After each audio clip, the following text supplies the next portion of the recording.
Hello YouTube and welcome to the nation of free to play. I'm Mr. Mondstadt and today I have a big video for you as the special program livestream for version 7.0 and the release of Snezhnaya just ended, and boy, we have a lot to talk about. A new stellar reaction, new characters and their kits, the rerunning 5 stars Arlecchino, Ineffa and Flins, and of course my F2P poll priority list for various account scenarios, so make sure to stick around till the end. Alright, let's try to push the hype for Snezhnaya to the side for a moment and have an objective view on what's new in Genshin Impact.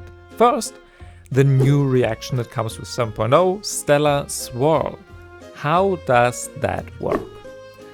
If you've been following the meta, you should be familiar with the new Stellar meta that was introduced with the release of Snezhnaya. Snezhnaya is the first character who wields no vision, but a so-called stellar linchpin. It basically works like a normal vision, but looks slightly different and is rarer. With a linchpin, that character enables the new stellar reactions, and while the only one used to be stellar conduct, with the next patch, Stellar-swirl will also be in the game. Whether that is the last stellar reaction remains to be seen, but that means that Snezhnaya will also enable both reactions, stellar conduct and Stellar-swirl. The devs in fact updated her kit and multipliers to work with Stellar-swirl as well, but more on that later. So, when certain conditions are met, meaning if Cryo is triggered, and you have a character in your party with a stellar linchpin of either Cryo or Anemo, instead of the normal Cryo reaction, Stellar-swirl will be triggered. Instead of a pole star field like in Stellar Conduct, you will instead create a vortex on field. And this vortex will explode after a few seconds, deal damage, and allows your character to jump high for once. Also, the more Stellar-swirl reactions you trigger while the vortex is active, the higher the damage from its explosion. You can also speed up the process and cause the vortex to explode faster if you trigger enough Stellar-swirl hits. On top of that, Stellar-swirl can deal direct damage, similar to Stellar Conduct, and with that ignores defense, and these hits can also crit. And lastly, of course, some characters will have special talents that allow them to deal direct Stellar-swirl damage as well, for example, Snezhnaya or the new 5-star Odette. TLDR, Stellar-swirl is similar to Stellar Conduct or the lunar reactions, but for Anemo and Cryo. Now, with this base knowledge out of the way, it is time to talk about the new characters and their kits, starting with Odette. Odette is a Cryo Sword 5-star sub-DPS who has a stellar linchpin just as Snezhnaya, and that means she will enable stellar reactions and can deal direct stellar damage. Which type, so Stellar Conduct or Stellar-swirl, will depend on your party, but that already sounds rather versatile. Let's go over her talents. The ballerina's normal attacks are rather simple and can overall be neglected. Her elemental skill is of more importance. With her E, she deals AoE cryo damage and summons her dance double to the field. And if that double is already on field, it will be re-summoned instead, similar to Fischl's Oz.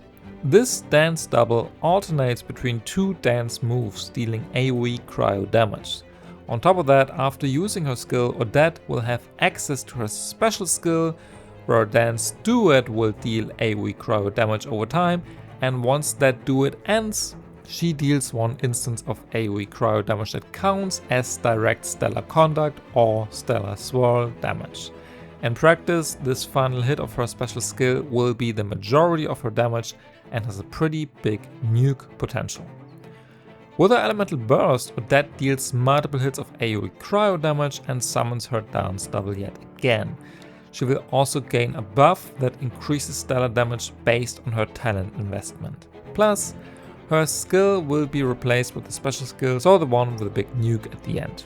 Overall, her burst is less important than her skill, as it does not seem to deal direct stellar damage, but still worth leveling to some extent. Now, let's have a closer look at her passives. First, when Odette summons her dance double, she will get 4 stacks of Marvelous Splendor.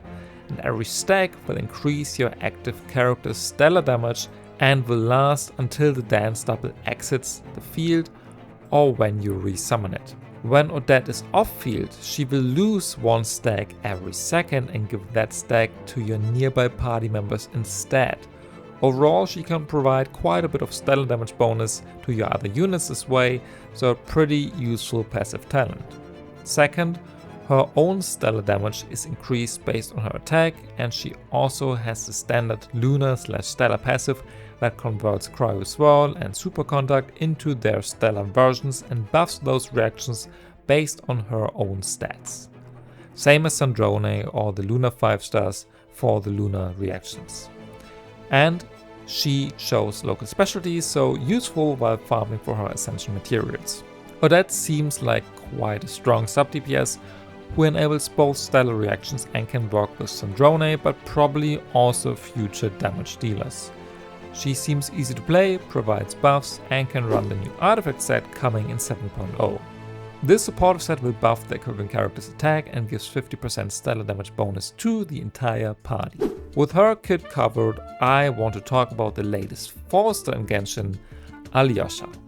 He is an electro-polearm support who is meant to be played in stellar conduct teams and will very likely get significantly better with his Constellation 6. The good news is that all players will be able to invite him to their party for free, so he looks like the equivalent of Aino for Snezhnaya. Anyway, what does he do? Alyosha's normals are simple strikes with his lance, nothing special here. With his elemental skill, Alyosha has two ways of using it, a tap and a hold version, just like Aino. With the tap version he deals AoE electro damage to enemies in front of him, and with the hold version he aims at his target and deals AoE electro damage to it on releasing the skill.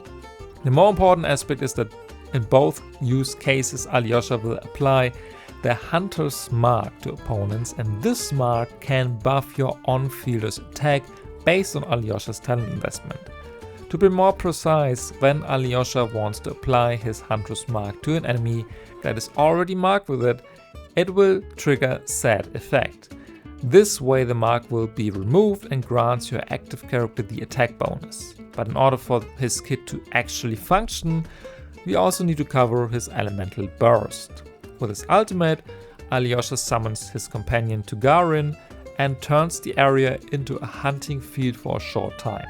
This field will keep taunting opponents and deals AoE electro damage to them. The Husky will move close to nearby opponents and deals electro damage to them. Plus, if an enemy is already affected by the Hunter's Mark, Tugarin can activate the effect as well. And in AoE scenarios with multiple enemies, Alyosha's friend will attack those with a hunting mark first. So, while the skill gives the scaling of the attack bonus, the burst is important to fully utilize it, so having enough energy recharge is important. Moving on to his passive talents, Alyosha will also restore HP to your active character when Tugarin attacks, so some healing, which can be comfortable to have. Next, Alyosha's skill and burst damage will be increased based on his own energy recharge, so all the more reason to have enough ER on him. And lastly, in the Radiant Stellar Contact state, the Hunter's Mark effect will also grant your active character's Stellar Contact damage bonus of 20% at C0. And for exploration, he will also show you local specialties on the minimap, which is nice. Overall, Alyosha seems like an alright F2P option for Stellar Contact teams who can apply Electro and provide some buffing and healing. While he is definitely no Yaemiko replacement, he can work as a side grade to Chi-Chi and is even more valuable for players who do not have Yai on their account, like myself. Obviously, his constellations should increase his power, but since you should never wish for 4 stars alone, his cons will come over time. With Odette and Alyosha covered, that leaves us with a new version of the MC Cryo Traveler. Yes, we will be getting their kit right away, even though their constellations will probably not all be available from the start, but will be unlocked over the next few patches. Still, let's have a look at Lumine's and Aether's base kit. With their normal attacks, not much has changed from their other elemental versions. Up to 5 sword hits in a row, as well as charge attack, are possible. With their skill, they will stab at enemies, dealing cryo damage and forming a frost pierce star. This star follows your active character around and periodically fires ice crystals at enemies, dealing cryo damage. However, in the Radiant Stellar Conduct state, this will not be the case, and instead an ice crystal will be fired at enemies in a coordinated attack when the Traveler hits opponents with a normal, charged or plunging attack. Whenever an ice crystal hits, the MC gains 1 stack of Frost Glow with a max of 8 stacks. And these stacks become important for their elemental burst. With the burst, the twins will generate ice javelins and hit enemies with them, dealing multiple instances of cryo damage. Also, all Frost Glow stacks will be consumed here, which increases the burst's damage. Plus, when you are in the Radiant Stellar state, so whenever you either deal Stellar Conduct or Stellar-swirl, the burst damage will be changed from cryo damage to the corresponding stellar damage. And this means that the Traveler will work in both stellar archetypes and can deal either damage form as well, just like Snezhnaya or Odette. Let's talk passives next. In the Radiant Stellar Conduct state, with the Frost Pierce star on field, so after using the Traveler's skill, their normal charge and plunging attacks will be converted to cryo damage, and their damage is increased based on their attack. This, together with the coordinate attacks from the Traveler's burst, indicates that they are meant to be played as an on-field DPS in Stellar Conduct teams. Note, this is not the case in Stellar-swirl teams, as I will get to that, but in Stellar Conduct their supportive capabilities are rather limited. Instead, this can work as a Snezhnaya replacement, even though I doubt they will be quite as strong as the Marionette.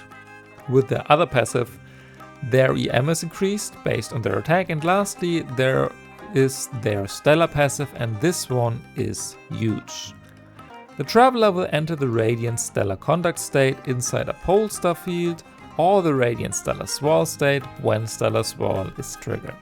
And when a party member triggers Superconduct or Cryo-swirl, it will be the Stellar variant instead, and it will be buffed based on the MC's attack by up to 7%. TLDR, Ether and Lumine enable both Stellar reactions on their own, even without another limited 5-star. This was not the case for the Lunar meta, but it is very good news for F2Ps and low spenders, as everyone now has one option to potentially bypass future shield combat scenarios this way. With that being said, that is not all. The Traveler will also get a new 5-star weapon in version 7.0 that actually looks quite strong. The passive is bound to the Traveler though, so while the base stats are still good in other units, the most value will be on Ether and Lumine. As with every weapon, it will get stronger with refinements, which will also not all be available within the next version, but will unlock over the next few patches, just like the constellations. Still, with this new weapon, the Traveler's Kit actually looks quite good, and it seems to have 2 different use cases based on which reaction is happening. As I've mentioned already in Stellar Conduct teams, they are meant to be played as an on-field main DPS who deals damage with normal and charge attacks plus their burst. In Stellar-swirl teams, their role is different, and they are more of a supportive off-field sub-DPS who applies cryo. With their cons, they will also become stronger in the future, but personally I am pretty happy with their kit, as they seem quite useful as they are. Of course, you will not brute force Fearless of Stygian with nothing but MC, but having a free teammate for your Stellar teams is definitely nice. Now, this video is long enough already, but now the new kits are finally covered, which means it is time to talk about the rerunning units, starting in order of their release with Arlecchino. The Knave is getting yet another rerun at the start of Snezhnaya. She is a pyropolar main DPS whose gameplay revolves around the Bond of Life mechanic, but since Father is not really a new character, I will briefly skip over her kit. With a skill, Ale applies her mark onto enemies, and after a few seconds she absorbs that mark, gaining Bond of Life, with a charge attack. From then on you normal attack on her to deal pyro damage. Note that she cannot be healed in combat by anything other than her burst, so running a shielder is often strongly recommended. For a build, her normals are worth crowning, while skill and burst are of less importance. Her best set is Harmonic Whimsy, but 4-piece Gladiator or 2-piece attack can work as well, depending on what you have. For weapons, either her signature, Jade Wing Spear, Battle Pass Stat Sticks or White Tassel. So far so good. As for her meta value, Arle once was the strongest pyro DPS in the game, but those days are gone. She did get team upgrades, especially with the Hexerei buffs, and works well with Doran, Nicole, Fischl or Mona. Overvape with the latter can be her best team, even better than her melt combos, thanks to the new Celestial Gift artifact set and Fischl's C6 Hexerei buffs. Still, while those numbers are good, they are not on the same level as Mavuikas or any of the Luna/Stellar carries. So while I do like Arlecchino a lot, she's no top meta pull anymore, and you should really like her a lot to consider getting her this time around. I will talk more about pull values when I get to my pull priority list, but for now let's keep it at that. Next up, Ineffa is getting her second rerun and third overall banner already, which is surprising considering that Zubai, Linnea or Vaka are still waiting for the first rerun. Anyway, Ineffa is a 5-star Electropole Arm Shielder and enables the Lunar Charged reaction. She is Flint's best in slot support, but already forms a super strong duo with Columbina that is rather versatile and can work well with various carries. On her own, as most Luna characters, she is not as strong, but combined with Bina, she is definitely worth it in my opinion. However, while the Lunar Shield time is not over, the Stellar meta is already here, so you should consider that as well when making your pull decisions. I got Ineffa on her first rerun alongside Bina, while trying to get C6 Fischl, and what started as an accident turned out to be a very good pull decision in the end. Ineffa saved my account against Lunar Charge Shield content multiple times, and while I usually do not recommend getting characters past their first rerun, since her second one came around that quickly, you can still consider it. Lastly, we have Ineffa's partner in crime, Flins. He also gets a second rerun already, so the chronicled Lunar Charge banner is only a question of time, right Hoyo? Joking aside, Flins is the Lunar Charge main DPS and is one of the best damage dealers in the game, as long as you have his elite team featuring Ineffa, Bina and Sucrose. He deals his damage through his bursts/mini bursts and is pretty easy to play and build. However, while he is part of one of the top meta teams in Genshin, he is the least important part of that team. I do not own him on my account and I have never missed him, to be honest. Sucrose with Ineffa is already strong enough to deal with most bosses in endgame, especially if you add Doran or C6 Fischl. If I'm not mistaken, Ineffa and Bina will actually deal more damage than Flins and Bina, so if you can only get one of the two, I would always pick Ineffa over Flins. That does not make him a bad carry, but not necessarily a good pull for every account at this point in time. And with all that being said, I did finally cover all the characters of version 7.0, which means it is now time for my F2P pull priority list, but before that, if you enjoy my content, please check whether you are subscribed already, because most of my audience is not, and since it is 100% free, it would be really nice if we could change that. Thanks! Before I get into the lists, the usual disclaimer. These lists are meant to help F2Ps or low spenders with their pull decisions with a meta and endgame approach in mind. Of course, if you simply like a character for their personality or design and want to get them no matter what, feel free to do so no matter what I say. Genshin is a game that's meant to bring you joy while playing, and not everything needs to be about Stygia and meta and so on. However, for those of you who are interested in just that, here are my lists. Account number 1. You're a new player who just started their journey through Teyvat. In that case, you can't go that wrong, as endgame and meta are nothing you need to worry about yet. So if you have a preference, go for it. If you want the best value for your primos, my advice would be to get Odette. While she is no DPS, she works in both Stellar-swirl and Stellar Conduct teams, and I would assume that we are gonna get more new 5-star damage dealers in the near future that will work in those teams, and with that, with Odette. Plus, you could just use Alyosha and Cryo Traveler for now, and you will have yourself a good enough Stellar Conduct team. As a second option, I would consider Ineffa, but ideally you would want to pick up Bina before her banner leaves. With her, Ineffa is really strong, while on her own she's still a good sub DPS and shielder, but Hydro is more or less required for your party. Arlecchino and Flins are both no recommendation on my end. If you really wanted DPS, I'd get Arle over Flins, as he is super reliant on Bina and Ineffa, and with Aino, Fischl and Sucrose alone, he will not feel that great to play, while Arlecchino is pretty versatile when it comes to team building. But again, Odette, maybe Ineffa, and then save the rest. Account number 2. You're coming back from a break and did pick up Columbina, but no other Lunar characters. If that sounds like your situation, I would recommend getting Ineffa as a first priority. She's the strongest dual core with Bina that is possible in my opinion, and since Lunar Charged is the most chilled Lunar reaction, she will come in handy. As a second priority, I would put Odette. She seems like a useful sub DPS for the upcoming Stellar patches and will add more value than getting Flins, who I put as a third target. While Flins will improve a Lunar team with Ineffa, personally I think it would be smarter to not get him and wait for the Bice rerun instead. With her, you will deal lots of damage as well with Bina and Ineffa, and instead of covering one Lunar shield, you will then have an option for Lunar Charge and Lunar Crystallized bosses.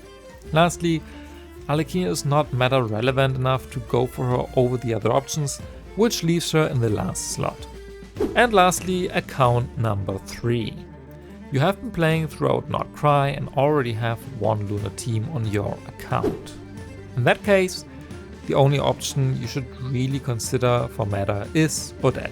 The new shield is about to enter Stygian Onslaught and Spiral Abyss, and while it is hard to fully evaluate her value already, I doubt you would regret getting her on her release. If for some reason you want to pull more units or don't like her at all, Ineffa is still a good and valuable 5-star as long as Lunar reactions are still being shielded, which I expect will be the case throughout Snezhnaya.